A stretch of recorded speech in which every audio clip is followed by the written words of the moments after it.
Halo Bung Rocky, kita lanjutkan ngobrol ya. Sudah selesai ya kondangannya ya.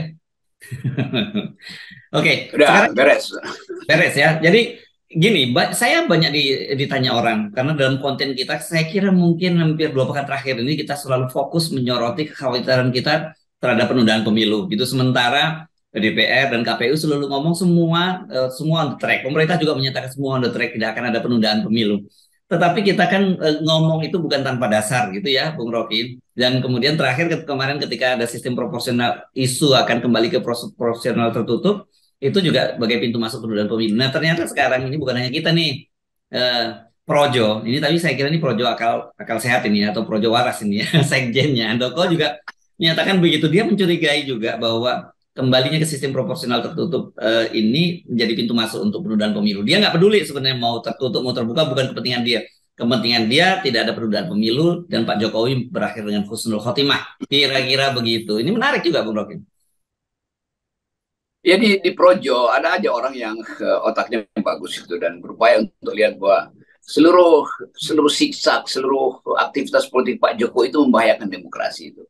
Kan Pak Jokowi masih nunggu kira-kira kalau keresahan publik berlanjut itu artinya dia akan kasih sinyal supaya cabut perkara itu kan begitu kan. Ini kan perkara yang diajukan oleh satu partai doang, PDIP. Sementara partai-partai yang lain itu berupaya untuk mengingatkan ini berbahaya tuh. Jadi kelihatannya Jokowi ingin umpankan PDIP supaya dihukum oleh rakyat banyak kan. Jadi itu sinyalnya begitu. Jadi Pak Jokowi juga curang. Dari awal dia tahu bahwa ini sinyal yang berbahaya. Apalagi ini udah dalam agenda pemilu udah berjalan, tiba-tiba ada interupsi untuk mempersoalkan sistemnya kan. Kan Pak Jokowi sebagai penyelenggara pemilu utama, kan pemerintah menyelenggarakan pemilu, itu tugas presiden tuh. Mestinya dia tegur atau kasih komentar aja kok. Ya tidak bisa lah, masa udah memulai pertandingan sistem perwasitannya dirubah. Kan begitu kan. Tapi Jokowi juga tahu bahwa ini permainan politik untuk menimbulkan kehebohan supaya dia punya alasan untuk pemilu. Jahatnya begitu cara berpikir presiden sebagai political player.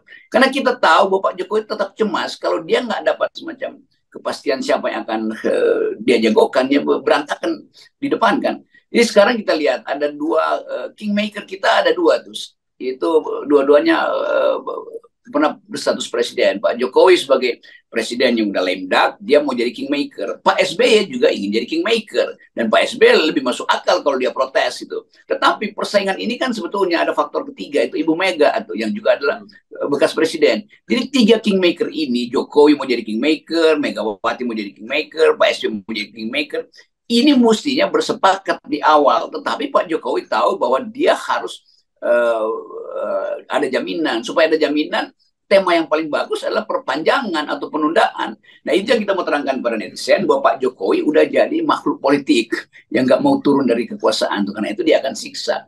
Nah satu waktu mungkin Jokowi menganggap ya udah ini udah ada yang akan nyelamatin saya, maka udahlah nggak usah ribut-ribut soal keputusan MK nanti terbuka. Tetapi tetap kita mengerti kenapa netizen resah. Karena netizen ingin ada percepatan perubahan, bukan penundaan. Nah, materi untuk membicarakan tertutup terbuka ini justru mengganggu proses-proses untuk mempercepat atau memastikan pemilu itu berlangsung. Kira-kira begitu jawaban kita pada teman-teman netizen yang memantau terus di FNN. Mereka memang bingung dari mana pintu masuknya kan buat mereka begitu. Tapi mari kita bedah satu persatu ya. Tadi Anda menyatakan ini ada semacam persaingan atau permainan catur ya, segitiga antara tiga orang yang pernah posisi, dua pernah jadi presiden dan satu yang sekarang masih menjadi presiden dan ingin memperpanjang masa jabatannya, bukan begitu? Yang dua, kita mesti ngomong dengan tegas, yang dua ini konstitusional. Ya, Pak SBY ketika 2 periode dia tidak berusaha untuk memperpanjang masa jabatannya. Ibu Mega meskipun itu kadernya sendiri Pak Jokowi, tapi tetap juga Ibu Mega sangat konstitusional menolak untuk penundaan pemilu dan 3 periode. Kan itu posisinya seperti itu. Dalam hal ini memang soal sistem proporsional tertutup itu kita berbeda dengan Ibu Megawati. Tetapi tidak mengurangi respek kita terhadap Ibu Megawati yang kukuh dengan konstitusional. Kan begitu. Nah ini, saya tadi Anda menyatakan, apakah Ibu Megawati tidak sadar bahwa ini keinginan Ibu Megawati sistem proporsional tertutup itu kemudian dimanfaatkan oleh, ya kalau nggak Pak Jokowi, timnya Pak Jokowi untuk pintu masuk penundaan pemilu. Ya saya kira begitu. Tentu Ibu Mega merasa ia menguntungkan dia sebagai partai. Tapi kalau dihitung Ibu Mega demi apa gitu kan? Itu soalnya tuh. Kalau Pak Jokowi demi penundaan diperlukan semacam alasan pembenar, yaitu ini ada Ya. cekcok soal sistem pemilu, maka ada kerusuhan.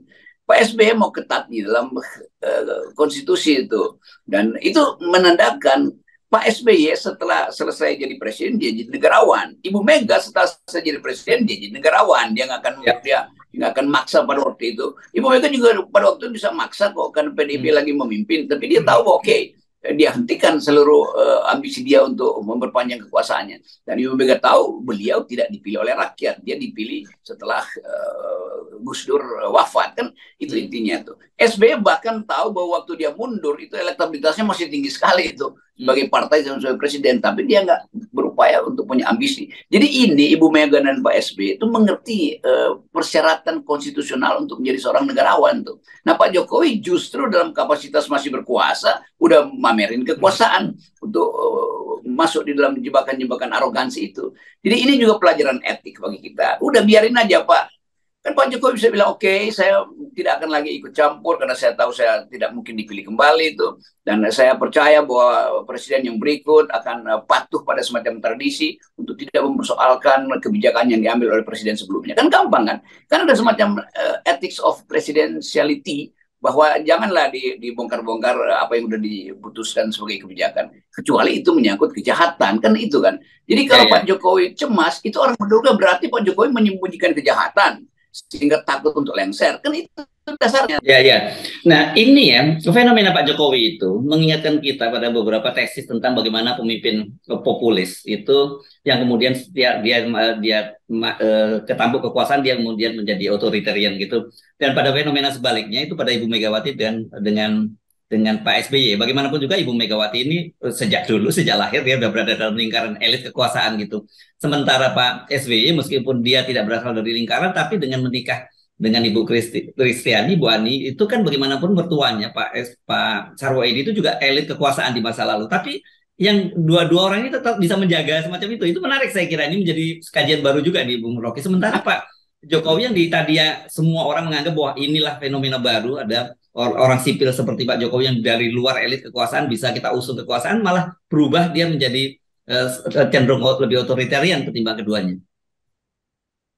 Ya ini bagus ini, harus mengingatkan kita tentang cara kita membaca yang disebut genealogy of power.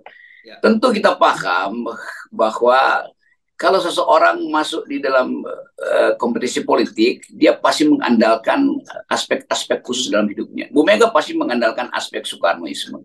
Pak SBY secara tidak langsung diandalkan oleh Ibu Ani yang adalah anak Edi Prabowo, Sarwo Edi Prabowo. Pak Sarwo Edi yang ya. punya reputasi. Pak Sarwo Edi yang punya reputasi di dalam peralihan dari Orde Lama ke Orde Baru. Tetapi mereka sebetulnya karena dia elit, dia mengerti bahwa oke, dunia udah berubah, demokrasi harus dituntun dengan kecerdasan. Dia nggak punya lagi ambisi. Beda dengan Pak Jokowi yang justru datang dari wong cilik, kok tiba-tiba punya ambisi memperpanjang. Kan mestinya nggak terjadi itu. Tetapi kita mengerti kenapa Pak Jokowi harus punya ambisi menunda, memperpanjang, bahkan 3 periode masih ada di kepalanya. Karena ada klik bisnis yang harus dia selamatkan kan, dengan oligarki, dengan mereka yang punya investasi pada Pak Jokowi. Jadi itu pelajaran bagi kita bahwa seseorang yang bahkan datang dari tradisi begitu bertemu dengan kapital, dia harus jadi arogan, lalu dia punya ambisi untuk pamer kekuasaan, lalu dia jadi seolah-olah populis, padahal di belakang populismenya itu ada desain otoritarianisme. Jadi itu betul, kita ingin sebetulnya ada mahasiswa ilmu politik yang bikin disertasi untuk membandingkan tesisnya Hersu tadi, bahwa yang elit justru sadar tentang nilai, yang datang dari rakyat yang seharusnya memberi contoh bahwa dia tumbuh karena diasuh rakyat, justru menjadi arogan, menjadi ambisius, kan itu. Ya.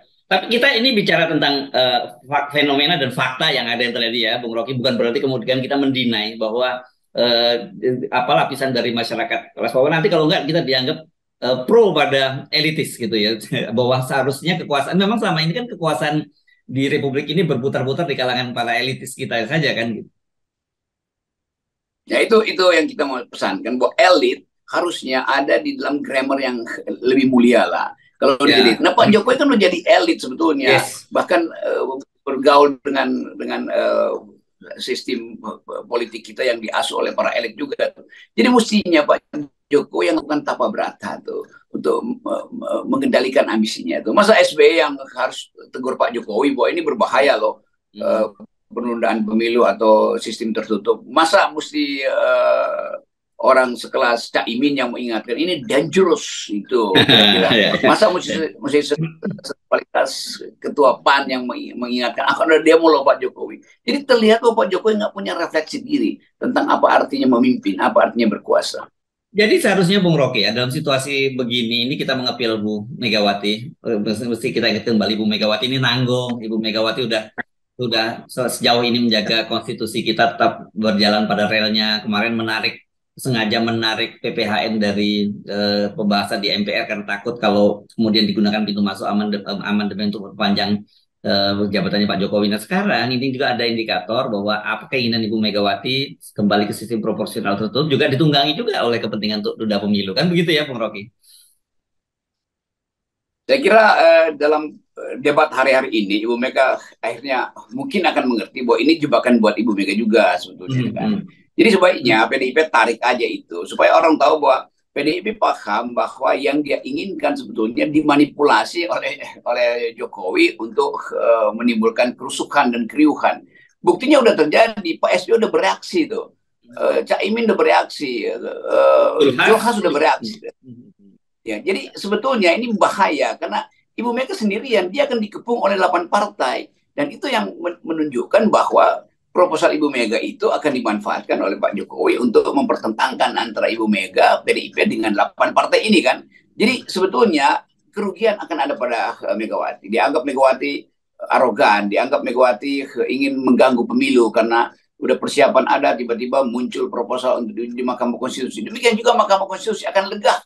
Mahkamah Konstitusi kalau kasus itu ditarik. Kan kita bayangkan sekarang kesulitan Mahkamah Konstitusi yang ketuanya adalah besannya Pak Jokowi untuk memutuskan. Dia tahu bahwa situasi politik justru menginginkan terbuka. Tapi kan dia nggak bisa bayangkan itu kalau Ibu Mega masih menekan dan ketua Mahkamah Konstitusi mungkin berpikir oh ini transaksi antara Megawati dan Jokowi kan. Tanpa dia bisa verifikasi itu. Jadi cara yang paling beradab adalah tarik kasus itu dari Mahkamah Konstitusi supaya selesai. Dan orang balik pada kepercayaan, oke, pemilu akan dilakukan dan akan dilakukan dengan cara terbuka. Itu memang yang diinginkan tuh, supaya kita nggak taruh kucing di depan karung. Oh, oke. Baik, terima kasih Bung Rocky ya. Sampai kita ketemu lagi. Tetap 0%. Ya, 0%. Peradaban politik dimulai di sini. Yes.